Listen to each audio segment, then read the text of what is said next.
हम सबने बचपन में कभी न कभी ट्रूथ या डेयर का खेल जरूर खेला है। लेकिन क्या हो अगर यह मासूम सा खेल अचानक एक खूनी खेल बन जाए, जहां या तो आपको सच बोलना है या टास्क पूरा करना है, और अगर आपने मना किया तो सीधे आपकी मौत हो जाएगी। एक लड़की होने के नाते इस फिल्म की कहानी ने मुझे यह सोचने पर मजबूर कर दिया कि हम अपने दोस्तों से कितने गहरे राज छुपाते हैं। साल 2018 में आई हॉरर फिल्म ट्रूथ और डेयर ब्लमहाउस प्रोडक्शंस की एक ऐसी थ्रिलर है जो आपको अपनी सीट से बांध कर रखेगी। कहानी की शुरुआत होती है ओलिविया नाम की एक कॉलेज स्टूडेंट से, जो बहुत सीधी सादी है और अपनी बेस्ट फ्रेंड मार्की से बहुत प्यार करती है। ओलिविया, मार्की और उनके कुछ दोस्त स्प्रिंग ब्रेक की छुट्टियां मनाने मेक्सिको जाते हैं। वहां आखिरी रात को ओलिविया की मुलाकात कार्टर नाम के एक लड़के से होती है। कार्टर बहुत रहस्यमयी लग रहा है। जब बार बंद होने वाला होता है तो कार्टर कहता है कि वो उन्हें एक बहुत ही खास और सुनसान जगह पर ले जाएगा जहां वे अपनी पार्टी जारी रख सकते हैं। सब उसकी बातों में आ जाते हैं और कार्टर उन्हें पहाड़ियों के बीच बने एक बेहद पुराने, खंडहर हो चुके चर्च में ले जाता है। उस डरावने चर्च के अंदर बैठकर कार्टर टाइम पास करने के लिए सबको ट्रूथ या डेयर यानी सच या साहस का खेल खेलने के लिए कहता है। शुरुआत में सब इसे एक मामूली गेम मानकर हंसते मजाक में खेलते हैं। कोई अपना छोटा मोटा राज बताता है तो कोई छोटा सा डेयर पूरा करता है। लेकिन खेल तब सीरियस हो जाता है जब कार्टर की बारी आती है। जब उससे सच पूछा जाता है तो कार्टर ओलिविया की तरफ देखता है और पूरी गंभीरता से कहता है कि उसने ओलिविया से दोस्ती सिर्फ इसलिए की ताकि वो इन सब दोस्तों को इस चर्च में ला सके। कार्टर कहता है कि वो जिंदा रहना चाहता है, इसलिए उसने इन सबको इस खेल में फंसा दिया है। वो उठकर जाने लगता है और ओलिविया को चेतावनी देता है, यह खेल अब असली हो चुका है। यह जहाँ भी जाएगा तुम्हारे पीछे आएगा। अपनी बारी आने पर या तो सच बोलना या डेयर पूरा करना, वरना तुम सब मारे जाओगे। सबको लगता है कि कार्टर कोई पागल है जो उन्हें डराने की कोशिश कर रहा है। वे सब वापस अपने कॉलेज लौट आते हैं और कार्टर की बात को पूरी तरह भूल जाते हैं। लेकिन खेल अभी सिर्फ शुरू हुआ था। कॉलेज वापस आने के बाद ओलिविया को अजीब अजीब चीजें दिखने लगती हैं। एक दिन लाइब्रेरी में बैठे हुए अचानक उसके सामने मौजूद लोगों के चेहरे विकृत हो जाते हैं। उनके मुंह कान तक खिंच जाते हैं और एक खौफनाक मुस्कान बन जाती है। ओलिविया को हर जगह हवा में लिखा हुआ दिखने लगता है, ट्रूथ और डेयर। ओलिविया को समझ आता है कि कार्टर झूठ नहीं बोल रहा था, यह खेल उनका पीछा कर रहा है। खेल का सबसे पहला शिकार बनता है उनका दोस्त रोनी। रोनी एक पार्टी में होता है जहां उसे गेम द्वारा डेयर दिया जाता है कि वो टेबल पर खड़े होकर सबके सामने नग्न हो जाए। रोनी डर जाता है और ऐसा करने से मना कर देता है। जैसे ही वो गेम का नियम तोड़ता है, उसकी आंखों की पुतलियां काली हो जाती हैं। वो एक अदृश्य ताकत के वश में होकर टेबल से कूदता है और सीधे अपनी गर्दन तोड़ लेता है। रोनी की दर्दनाक मौत देखकर पूरे ग्रुप में कोहराम मच जाता है। ओलिविया अपने सभी दोस्तों को इकट्ठा करती है और बताती है कि वे सब एक ऐसे शापित खेल का हिस्सा बन चुके हैं जो उनके दिमाग को कंट्रोल कर रहा है। इस खेल का नियम बहुत क्रूर था। यह सिर्फ आपकी जान नहीं लेना चाहता था, बल्कि यह आपके उन गंदे राज को भी दुनिया के सामने लाना चाहता था जिन्हें आप छुपा कर रखना चाहते थे। अब गेम ओलिविया को चुनता है और उससे सच या डेयर मांगता है। ओलिविया ट्रुथ चुनती है। गेम उसे मजबूर करता है कि वो अपनी बेस्ट फ्रेंड मार्की को वो सच बताए जो उसने सालों से छुपाया था।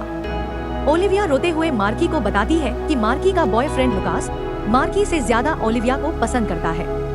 इस सच के सामने आते ही सालों पुरानी दोस्ती में दरार आ जाती है। लेकिन खेल के पास रुकने का वक्त नहीं था। अगला नंबर आता है टाइसन का। टाइसन एक मेडिकल स्टूडेंट है जो अपने करियर के लिए झूठ बोल रहा था। जब गेम उससे सच पूछता है तो वो डर के मारे झूठ बोल देता है। सजा के तौर पर खेल उसके शरीर को अपने वश में करता है और टाइसन अपनी ही आंख के अंदर एक नुकीला पेन घोंपकर खुदकुशी कर लेता है। अब तक 2 दोस्त मर चुके थे और बाकी बचे हुए लोग समझ गए थे कि अगर वे सच नहीं बोलेंगे या डेयर पूरा नहीं करेंगे तो उनका अंत भी ऐसा ही खौफनाक होगा। अपनी जान बचाने के लिए ओलिविया, मार्की और लुकास इस खेल के पीछे के रहस्य को ढूंढना शुरू करते हैं। वे इंटरनेट पर उस पुराने चर्च के बारे में रिसर्च करते हैं। उन्हें पता चलता है कि साल 1960 में उस चर्च में एक बहुत बड़ी दुर्घटना हुई थी जहां कई नन मारी गई थी। वे उस घटना में जिंदा बची एकमात्र बूढ़ी औरत से मिलने जाते हैं जिसकी जुबान कटी हुई है। वो बूढ़ी औरत लिखकर उन्हें बताती है कि सालों पहले उस चर्च में एक दुष्ट आत्मा जिसका नाम कैलेक्स था, उसे एक जादू के जरिए बुलाया गया था। उस आत्मा को ट्रूथ या डेयर के खेल के अंदर कैद कर दिया गया था। कार्टर, जिसका असली नाम सैम था, उसने गलती से उस कैद को तोड़ दिया था और खेल को दोबारा जिंदा कर दिया था। वो औरत बताती है कि इस खेल को रोकने का सिर्फ एक ही तरीका है। जिस इंसान ने इस खेल को शुरू किया था, यानी सैम, उसे उसी चर्च में वापस ले जाना होगा। वहाँ एक खास प्राचीन मंत्र पढ़कर सैम को अपनी जुबान काटनी होगी और उसे एक मिट्टी के बर्तन में सील करना होगा। ऐसा करने से वो शैतान दोबारा कैद हो जाएगा। ओलिविया और उसके दोस्त सैम को ढूंढते हैं और उसे बंदूक की नोक पर वापस मेक्सिको के उसी खंडहर चर्च में ले जाते हैं। सब कुछ प्लान के मुताबिक चल रहा था। वे सैम को लेकर चर्च पहुंच जाते हैं। ओलिविया सैम को वो मंत्र पढ़ने के लिए कहती है, लेकिन यह खेल बहुत चालाक था। वो अपनी हार इतनी आसानी से स्वीकार नहीं करने वाला था। अचानक खेल लुकास के अंदर प्रवेश करता है और उसे डेयर देता है कि वो ओलिविया या मार्की में से किसी एक की जान ले ले।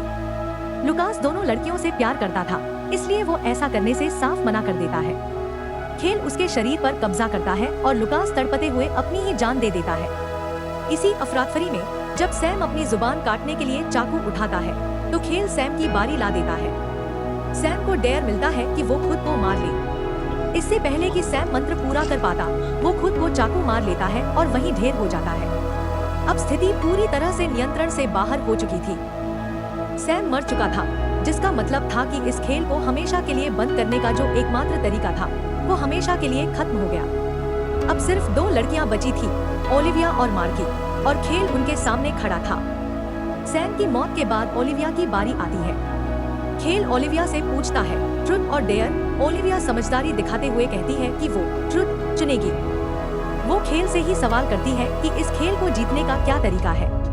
खेल उस शैतान की आवाज में हंसते हुए कहता है कि अब जब सैम मर चुका है तो इस खेल को रोकने का कोई तरीका नहीं है। यह खेल तब तक चलेगा जब तक कि इस खेल के सारे खिलाड़ी मर नहीं जाते। और इस वक्त खेल में सिर्फ दो ही खिलाड़ी बचे थे, ओलिविया और मार्की। यानी खेल के अगले राउंड में उन दोनों का मरना तय था। यहाँ ओलिविया एक ऐसा खौफनाक और चौंकाने वाला फैसला लेती है जो किसी ने नहीं सोचा था। वो अपनी बेस्ट फ्रेंड मार्की को बचाने के लिए और अपनी जान बचाने के लिए खेल के नियमों का एक लूपहोल ढूंढती है। खेल का नियम था कि जो भी इस खेल के बारे में सुनेगा वो इसका हिस्सा बन जाएगा। ओलिविया अपना मोबाइल उठाती है, सोशल मीडिया पर लाइव आती है। उसके लाखों फॉलोअर्स हैं। वो कैमरे के सामने रोते हुए मेक्सिको की पूरी कहानी सुनाती है और अंत में मुस्कुराते हुए कहती है ट्रुथ और डेयर, अब यह आपकी बारी है। फिल्म के इस आखिरी ट्विस्ट के साथ ओलिविया ने उस जानलेवा खेल को सिर्फ अपने तक सीमित नहीं रखा, बल्कि इंटरनेट के जरिए पूरी दुनिया में फैला दिया। अब दुनिया के लाखों लोग इस खेल का हिस्सा बन चुके थे, जिससे ओलिविया और मार्की की बारी आने में अब सालों का वक्त लगने वाला था। उन्होंने खुद को तो बचा लिया, लेकिन पूरी इंसानियत को मौत के मुंह में धकेल दिया। एक लड़की के तौर पर यह फिल्म हमें सिखाती है कि कभी-कभी खुद को बचाने की चाहत में इंसान कितना स्वार्थी हो सकता है। आपको ओलिविया का यह आखिरी फैसला कैसा लगा? क्या उसने अपने दोस्त को बचाकर सही किया या पूरी दुनिया को फंसाकर गलत? मुझे कमेंट बॉक्स में जरूर बताएं। वीडियो पसंद आया हो तो लाइक और शेयर करें और चैनल को सब्सक्राइब करना न भूलें। मिलते हैं अगले वीडियो में, तब तक के लिए अलविदा।